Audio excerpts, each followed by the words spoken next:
You strike a match. There's a scratch, a hiss, and suddenly flame. Hot, bright, consuming. You've seen this 1,000 times. Lit candles, campfires, gas stoves. Fire is everywhere. Familiar, ordinary even. But here's what should bother you. What is it? No, really. What is fire? Most people never ask. Fire just is. It's hot. It destroys things. It produces light. That's the whole story, right? Wrong. When you actually dig into what's happening when something burns, when you really look at what fire is, you discover something so beautiful, so perfectly connected to the deepest machinery of nature that it changes how you see everything. Fire is not some mysterious force. It's not magic. Fire is atoms doing what atoms do. And understanding fire means understanding how energy works, how the sun powers everything, and why you're even alive to watch the flame flicker. Let me show you what's really happening. Start simple. You've got a piece of wood, dead tree, sitting there, completely still, and you've got air, oxygen molecules floating around, also doing nothing. The wood has been there for years, maybe. The oxygen has been there the whole time. Nothing's happening. They're just there, side by side, peacefully coexisting. But here's the thing. The atoms like each other. Carbon atoms in the wood and oxygen atoms in the air, they want to be together. If you could get them close enough, they would snap together, stick tight, form carbon dioxide. And when they do that, when carbon and oxygen combine, they release energy, a lot of energy. That's the stable state, the low energy configuration. Carbon dioxide is what they want to be. So why doesn't the wood just burst into flame on its own? Why do you need to light it? Because there's a barrier. Think of it like this. You've got a ball sitting on top of a hill. At the bottom of the hill, there's a deep hole. If the ball could get into that hole, it would be in a much lower energy state. It would be stable, settled, happy. But to get there, it first has to roll up and over the hill. And sitting at the bottom of one side, it doesn't have enough energy to do that. It just sits there. The wood and oxygen are like that ball. They want to react. They want to snap together. But to get close enough, the atoms have to be moving fast, really fast. And at room temperature, they're not. The oxygen molecules are bouncing around, hitting the carbon atoms over and over, millions of collisions every second. But they don't have enough energy. They bounce off. Nothing happens. This can go on for centuries. A piece of wood can sit in the presence of oxygen for 1,000 years and nothing changes. The atoms want to react, but they can't get over that barrier. But if you heat the wood, if you give it energy, suddenly some of those atoms start moving faster. A few of them, just a handful, have enough speed to get over the barrier. They crash into the carbon hard enough, close enough, and snap. They combine. Carbon and oxygen become carbon dioxide. And when they do, they release energy, a lot of it. That energy goes into heat, into making the surrounding atoms jiggle faster. Now those atoms have enough energy to react. They snap together, release more energy, make more atoms move faster, and suddenly you have a chain reaction. One reaction triggers two trigger four trigger eight. The number of reacting atoms doubles and doubles and doubles. Within a fraction of a second, you have billions of atoms all snapping together simultaneously. That's fire, that catastrophic cascade of reactions, each one feeding the next, releasing energy, making more atoms react, around and around. Fire is not a thing. Fire is a process. It's this runaway feedback loop where atoms are combining faster and faster, releasing energy, which makes more atoms combine, which releases more energy. It's exponential. It's self-sustaining. And that's why fire spreads. That's why it's so hard to stop. The heat from the reactions provides the energy needed to make more reactions happen. It feeds on itself. Now here's where it gets really interesting. Where did the wood come from? A tree, obviously. And trees grow out of the ground, right? You plant a seed in soil, the tree grows big and heavy, so the tree came from the soil. Wrong. Completely wrong. And this is one of the most beautiful misunderstandings in all of nature.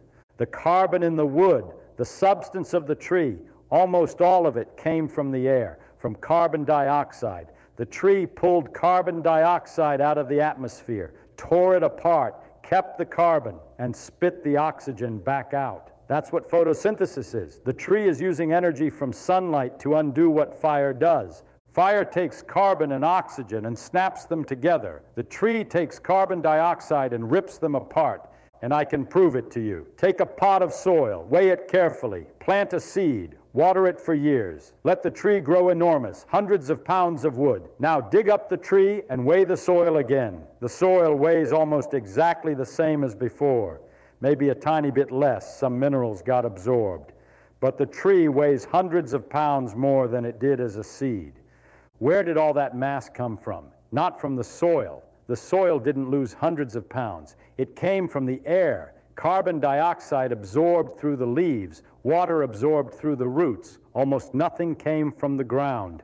This experiment has been done. Jan Baptist van Helmont did it in the 1600s. He weighed everything. The soil barely changed. The tree gained enormous mass. He concluded correctly that the tree did not come from the soil. But how does the tree manage to tear apart carbon dioxide? Carbon and oxygen stick together tightly.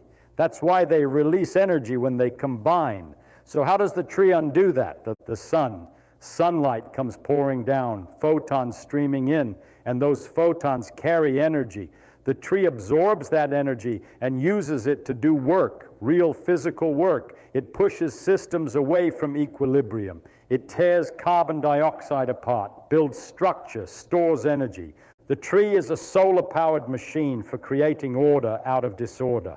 And when you take that wood and stick it in a fireplace, when you light it, all that stored sunlight comes pouring back out. The carbon that the tree worked so hard to separate from oxygen is collapsing back together. The energy that was stored is being released. The light flickering in the flames, that's sunlight. Sunlight that fell on leaves 10 years ago, 50 years ago, stored as chemical bonds, released all at once. Fire is stored, sunlight escaping. Think about what that means. Every photon from the fire is, in a sense, a recycled photon from the sun. The energy went in as sunlight, got captured by the tree, stored as structure, and comes back out as firelight. The carbon dioxide you see rising from the flames, that's the same carbon dioxide the tree absorbed years ago. It's a cycle, sun to tree to fire, and back to air. And here's the really beautiful part. The oxygen in the atmosphere, where did that come from? From trees, from plants. Billions of years of photosynthesis, organisms ripping carbon dioxide apart, keeping the carbon, throwing away the oxygen. All the oxygen you breathe is waste. Plants don't want it. They dump it into the air. The early Earth had almost no free oxygen. It was carbon dioxide, nitrogen, water vapor. Then photosynthetic organisms evolved and started pumping oxygen into the atmosphere as trash. And that oxygen, that waste product, is what makes fire possible. It's what you breathe. It's what your cells use to burn food, because that's what you are, a slow fire. When you eat, when you breathe, your cells are doing exactly what fire does. They're taking carbon-based molecules and combining them with oxygen to release energy. Same reaction. Carbon plus oxygen makes carbon dioxide and releases energy. The only difference is speed. Fire does it all at once. Your cells do it slowly, carefully, capturing the energy in useful forms. But it's the same chemistry, the same process. You are burning. Right now, every breath, every heartbeat, you're combining carbon with oxygen, releasing energy, producing carbon dioxide and water, just like a flame. You're just doing it gently. So when you look at a fire, you're not looking at destruction. You're looking at chemistry, atoms snapping together, releasing energy that was stored by the sun, continuing a cycle that's been running for billions of years. Carbon circulating, oxygen circulating, energy flowing from the sun through plants, through fire, and back again. And the light you see, those dancing flames, that's atoms getting excited, electrons jumping to higher energy levels and falling back down, emitting photons. Different atoms emit different colors. Sodium makes yellow, copper makes green. That's why fireworks work. Different chemicals burn with different colors because they have different electron structures. The heat you feel, that's atoms jiggling faster because energy was released. The smoke, that's tiny particles of carbon floating up because they're hot and less dense than air. The ash, that's the minerals. The tiny fraction of the tree that actually came from the soil. Everything else, the carbon, the hydrogen, the oxygen, turned into gas. Carbon dioxide and water vapor, invisible products floating away. The mass didn't disappear. It turned into gas and drifted off. Fire is not magic. Fire is atoms obeying the laws of physics. Energy flowing from high to low. Structure collapsing. Order becoming disorder. Sunlight escaping. And once you see it this way, you can't unsee it. Every flame is a window into how nature works, how energy moves, how atoms bond and break, how the sun powers everything. Fire is just chemistry happening fast enough to glow.